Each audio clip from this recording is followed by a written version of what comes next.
Hello friends, I have my TBR jar with me and I'm quite excited to be picking up something from it. So let's see what we got.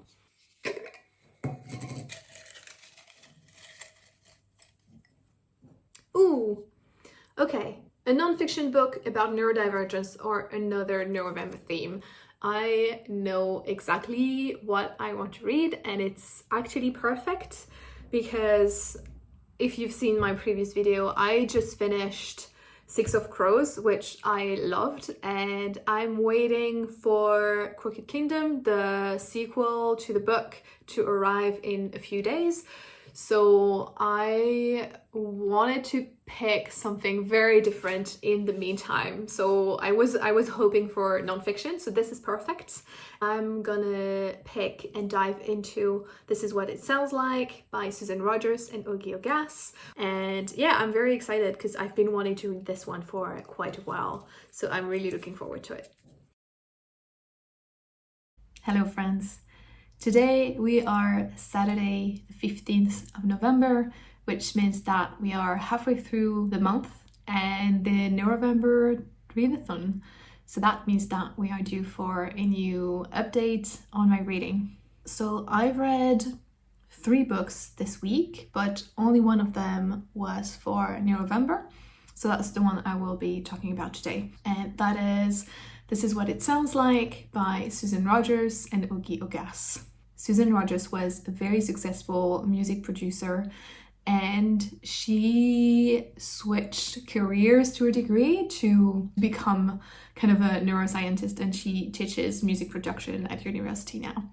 This book is kind of organized around this idea of a listener profile, which are the different dimensions around which your taste in music organizes themselves and what they say about you as a person. There are 7 dimensions. The first 3 are authenticity, realism, and novelty. And those ones are what Susan Rogers calls aesthetics dimensions because they are not specific to music, but they also apply to a lot of other art forms. And then you have the 4 musical dimensions, which are melody, lyrics, rhythm, and timbre. While the first 3 dimensions operate along a binary, the 4 musical dimensions are more what the authors call a space, meaning that they have different axes along which they operate. I thought it was quite an interesting book, but I have to say I found some chapters much more interesting than others. There were a few chapters where I'm gonna be honest, I was a bit bored.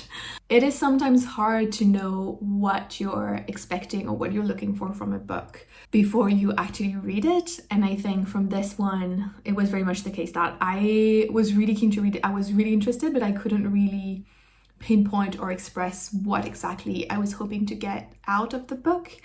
And now in hindsight, I think I wanted the book to give me some keys to better understand music and give me tools to analyze the songs that I like.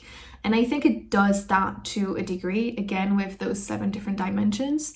But the 4 music dimensions, with the exception of melody, I thought it was a bit frustrating because you don't get clearly what are the different axes that make this dimension, or at least not as explicitly as the other chapters, or maybe it was just me being tired and not really picking up on it. But for melody, for example, it's really laid out as like almost bullet points of these are the things that make up melody. And so I wanted things to be that clear for all the chapters, and I didn't feel that was the case. That being said, there were still a lot of things that were extremely interesting in this book and that I really enjoyed learning about. For example, some of the big revolutions that changed the way we listen to music now. The arrival, for example, of the Sony Walkman in 1979, which meant that suddenly music became more portable.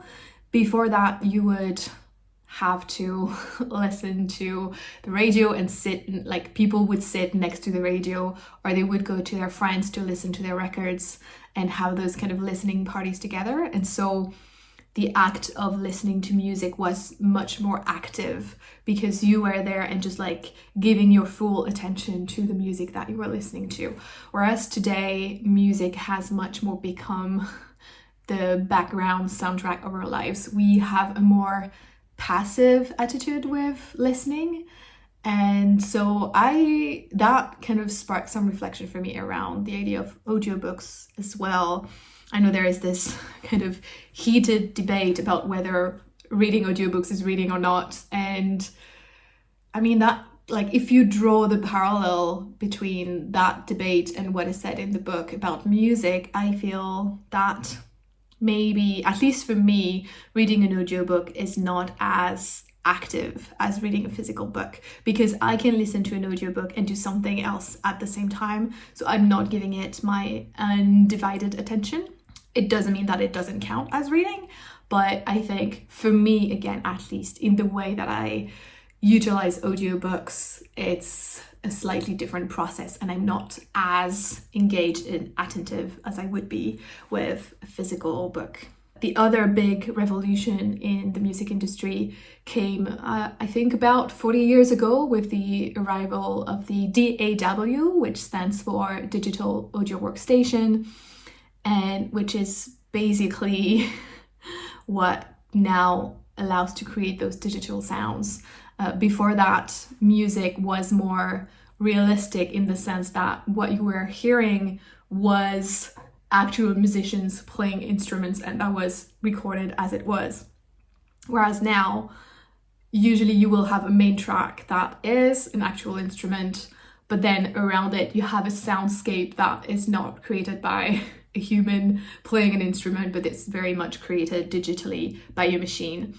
And so that completely shifted again how music was made. And so I thought all the part about that technical innovation was truly fascinating and super interesting. So again, I think this book was a bit uneven for me. Some chapters were more interesting than others, but I still learned very cool facts and got quite a few interesting insights and a lot of food for thought, even drawing parallels between what was described around, again, the evolution around music and how I can apply that to the reading world or the writing world. I thought was really, really interesting. And yeah, again, very, very thought-provoking. So I really enjoyed that part. And I think I'll leave it at that. If you're interested in the topic, I think that could be a book really worth picking up and making up your own mind about. So let me know in the comments what you read this week, and if you're interested in reading, this is what it sounds like. As always, thank you so much for watching, and I hope to see you in the next one. Bye bye.